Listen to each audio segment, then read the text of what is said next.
Welcome back. I'm Alex DeRoussel. I'm joined here by Mason head football coach, Coach Castner. Coach, how you doing today? Doing well. All right, so week 8 recap. You guys are taking on Fairfield at Fairfield. Pretty big game. Fairfield, they go up early and they just keep plugging along. They're scoring touchdowns. And it wasn't really until I believe the second quarter that we got a touchdown on the board. Jacob Hernandez had his 35-yard field goal kick. But it was that Quentin Kaler on the reception there. Yes. And so you guys go into the half, you're down 21-10. Can you talk to me a little bit about how you kept your team, in the fight, not only through halftime, but also into the third quarter? Yeah, we revisited playing hard and then harder than them. We came out flat in the first quarter. We came off of a big win. Beating Sycamore the way we did, high scoring affair, and we just didn't adjust well. And it was a big night for Fairfield. It's homecoming night. They're celebrating their state championship year, so they had a lot of juice, and we didn't match it, and it showed.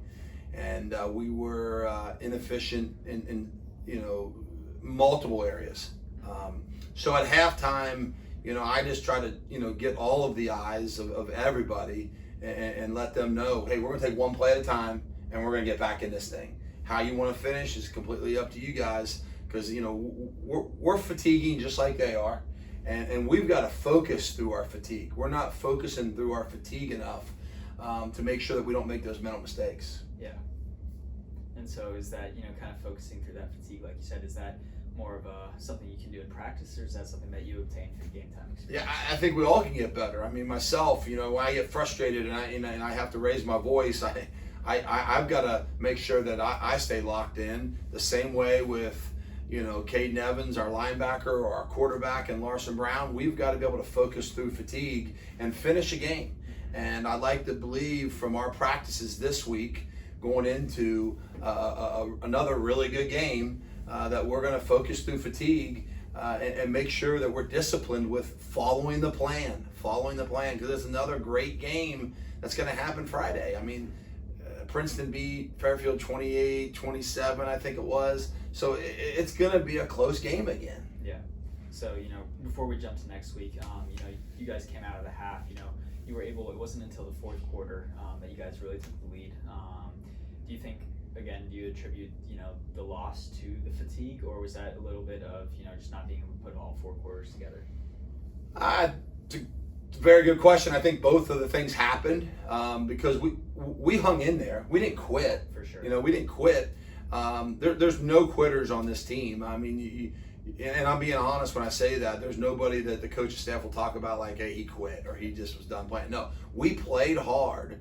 But it's also that mental part is making sure that we focus through fatigue, and I think we're closer. I think you go to game 1 and now go game 9, and you always want your team to be stronger in 8, 9, 10 and playoffs, right? We're stronger than we were week 1, 2, and 3, and so we've got to make sure we're showing that, but also have that focus, have that understanding of the task at hand, be where our feet are, and do what we're supposed to do when we're called upon to do it. Yeah, so this week, you guys are going to be calling upon, the entire team as you guys are taking on, Princeton, like you said, they're 4-1 right now in the GMC.